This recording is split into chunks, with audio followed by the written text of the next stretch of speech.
로마의 기독교 박해는 AD 64년 때 네로 황제 때 시작을 하고 313년 콘스탄티누스의 황제에 의해서 기독교가 공인될 때까지 약 250년간 기독교에 대한 박해가 이어졌습니다.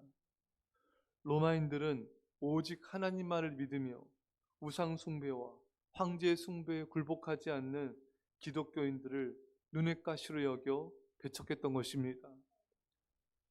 황제들은 제국을 하나로 통일하고 신들의 보호 속에 번영시키겠다는 미명하에 기독교를 불법으로 간주하고 혹독히 탄압하였습니다. 여러분, 이처럼 초대교회는 3세기 동안 교회는 박해를 받아왔습니다. 특히 또 이제 첫 세기에 네로 통치 기간에 매우 고통스러운 박해를 받았죠. 그러나 그 박해 가운데서도 교회는 활발하게 성장하였습니다. 오늘 본문도 그런 내용 중에 하나입니다.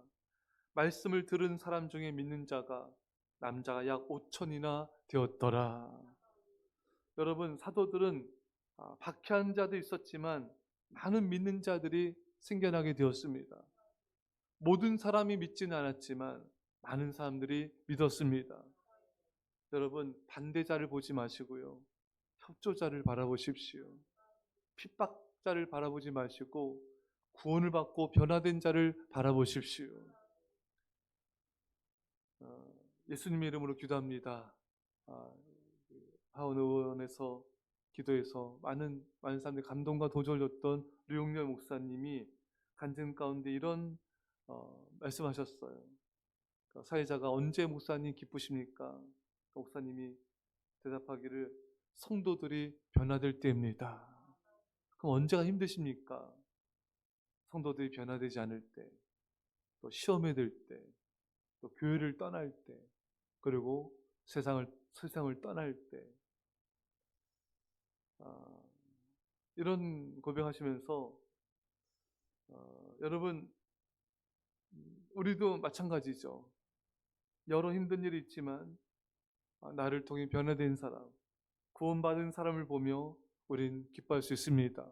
또 나를 통하지 않더라도 하나님의 은혜로 그 사람이 구원을 받고 변화되었다면 우린 그것을 통해 우린 기뻐하며 감사할 수 있습니다. 또한 그런 것들이 부족할지라도 우리는 예수님을 바라봐야 됩니다. 히브리서 12장 2절에 믿음의 지요 또 온전케 하신 예수를 바라보라. 예수를 바라보라. 우리는 매 순간순간 예수님을 바라봐야 됩니다. 그래야지만 우리는 살 수가 있어요. 제가 신학교 때 참 좋아했던 수업이 선한용 교수님의 성 어거스틴 수업이었습니다. 정말 인기가 제일 많았어요. 200명이 넘는 신학생이 그 수업을 들었어요. 그 어거스틴은 그 내용 속에 어떤 내용이 있냐면은 우리 인간은 무로부터 지음을 받은 거예요. 그래서 우리 인간은 하나님을 끊임없이 계속 찾지 않으면은 험으로 돌아간다는 거예요. 우리 인간은 가만히 있지 않아요, 여러분? 그러면은 허무해집니다. 그러면 불안해지고 우울해지고 절망에 빠지고 마치 물에 있던 오리가 계속 발을 쥐는 것처럼 백조가 계속 발을 이렇게 짖지 않습니까, 여러분? 그래서 우리는 끊임없이 움직이면서 하나님을 찾아야 돼요. 하나님을 바라봐야 됩니다. 예수님을 바라봐야 돼요. 안 그러면 낙담하고 좌절에 빠집니다. 윌리엄 캐리가 인도 선교사로 얼마나 믿음의 결단을 가지고 나갔습니까? 하지만 7년만 한 명 전도했어요. 한 사람이 신했습니다. 제노 할아버지는 죽을 때까지 자신이 전도한 사람이 열매를 전혀 알지 못했죠. 마지막까지 열매를 모르고 죽을 뻔했는데 하나님이 알게 해주셨어요. 근데 여러분, 마지막까지 우리의 기도와 섬김과 헌신을 통해서 어떤 열매를 못 보고 죽을 수도 있어요. 그럴지라도 여러분 낙심하지 마세요. 낙담하지 마세요. 주님을 위해서 성실하게 살았다면 주님이 알아주세요. 그 소리는 사람도 보지 말아야 되고요. 열매도 보지 말아야 돼요. 그는 주님이 알아서 하실 거예요. 우리는 다만 주님 앞에서 믿음을 지키며 기도하며 성실히 살아가면 됩니다. 그 주님은 다 알아주세요. 주님만 바라보십시오. 여러분, 예수님도 박해를 받았고 제자들도 박해를 받았으며 오늘날에도 많은 이들이 믿음으로 인하여 박해와 핍박을 받습니다. 우리를 반대하는 사람들은 어디에나 있습니다. 그들을 보며 낙심하지 마시고 오직 예수 그리스도를 바라보십시오. 여러분들 통해 구원받은 자를 바라보십시오. 구원받지 않는 자를 바라보며 의기소침해하지 마시고 구원받은 자를 바라보며 더욱 힘을 내어 복음을 전파하십시오. 변화되지 않는 자를 바라보며 낙심하지 마시고 변화된 자를 바라보며 더욱 복음을 전파하며 가르치십시오. 그 모든 것이 부족할지라도 낙심하지 마시고 오직 예수 그리스도를 바라보십시오. 말씀드린 대로 우리가 부족해도 믿음을 지키며 기도하며 하나님 앞에 성실히 행하였다면 주님은 그것을 인정해 주시고 칭찬해 주실 것입니다. 오늘 본문에 보면은 이튿날까지 가두었으나 말씀을 들은 사람 중에 믿는 자가 많으니 남자의 수가 약 5천이나 되었더라. 복음을 전하는 제자들을 이 제사장들과 사두개인들이 싫어해서 감옥에 가뒀습니다. 복음 전파를 반대하는 세력들이 제자들을 가두었지만 예수님 믿는 자들의 수는 기하급수적으로 늘어났습니다. 여러분, 원수들이 복음 전파자들의 육체를 가둘 수 있을지 모르지만 복음의 확산은 막을 수가 없습니다. 원수들의 세력들이 우리 육체는 가둘지언정 기도하는 우리 영혼은 막을 수가 없습니다. 어떤 세력도 우리가 복음 전파하는 것을 막을 수는 없어요. 내가 나를 막지 않는 한 어떤 세력도 어떤 사탄의 권세도 교회가 복음 전파하는 것을 막을 수는 없습니다. 여러분, 결코 뒤로 물러지지 마시고 계속해서 담대히 복음을 전파하며 영혼들을 구원하십시오. 히브리서 10장 39절에 우리는 뒤로 물러가 멸망할 자가 아니요 오직 영혼을 구원함에 이르는 믿음을 가진 자니라. 여러분, 제자들과 믿음의 성도들이 핍박과 이런 고난을 받았지만 결국 말씀은 승리하였습니다. 복음은 아무도 막을 수 없는 거예요. 여러분, 지금도 여러분 전 세계에 얼마나 많은 핍박이 있는지 몰라요. 많은 우리 크리스찬들이 핍박 가운데 환난 가운데 믿음을 지키고 있습니다. 여러분, 아무리 사탄이 공격하고 세상이 공격해도요, 여러분 복음은 승리합니다. 왜냐하면 예수님이 복음이기 때문에 그 안에 영원한 생명이 있기 때문에 어느 누가 예수님을 이길 수 있겠습니까? 이길 수 없어요. 아무도 교회와 복음을 막을 수 없습니다. 여러분, 따라서 우리는 이 주님이 승리하시는 이 승리를 믿고 주님이 나와 함께 하시고 복음의 영원한 생명이 있기 때문에 아무도 복음을 깨트릴 수 없어요.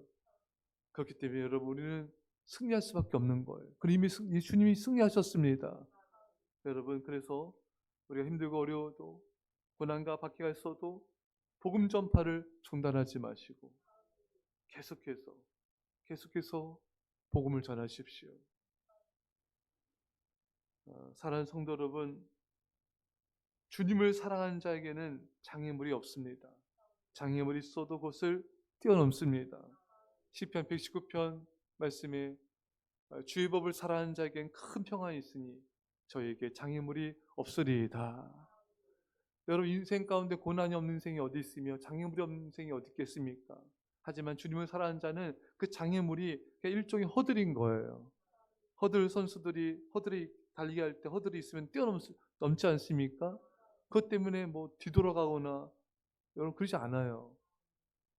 부딪힐지라도 계속 달려갑니다. 우리 가운데 있는 어떤 고난, 박해, 어떤 이런 눈에 보이는 어려움들, 장애물들은요 그냥 넘어가면 돼요. 주님의 손을 잡고 시편 기자가 내가 하나님을 의지하여 담을 뛰어넘나이다.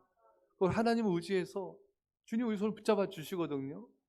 또 넘어지면 어떻습니까? 풍랑위로 걷다가 넘어진 되돌려 있으면 이렇게 세우시잖아요. 아무 문제 되지 않아요. 장애물을 보지 마시고요. 하나님을 바라보세요. 그냥 허들일 뿐이다. 그냥 지나가는 과정에 불과하다.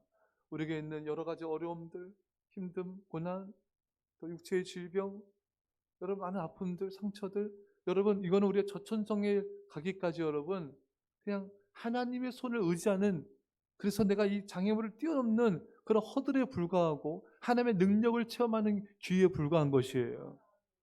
언제나 예수님을 바라보십시오. 예수님 바라보세요. 주님 바라보면 돼요. 저는 예전에 우리 세계적인 목회자고 가장 최고의 설교자인 찰스 스펄전 목사님의 그 인생을 잠깐 이렇게 보게 됐어요.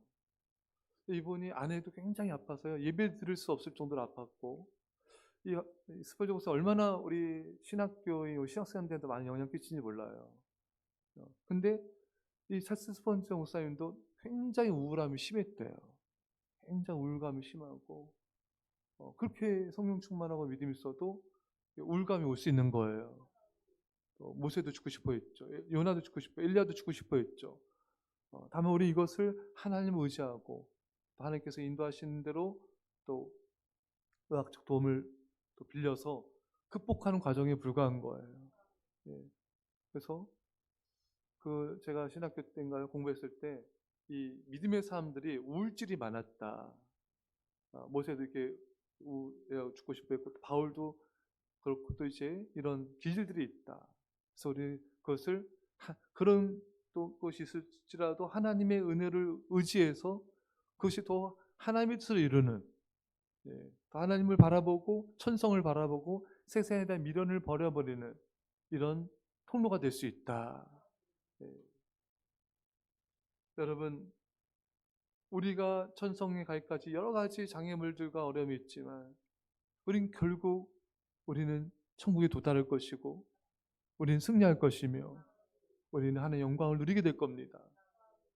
이 세상은 잠깐이고 저 영원한 주님의 나라를 바라보며 오직 예수 그리스도만 바라보며 믿음으로 한 걸음 한 걸음 주님과 동행하며 나가다 보면은 우리 어느덧 우리의 소망 대신 주님 품에 안겨 있을 것입니다.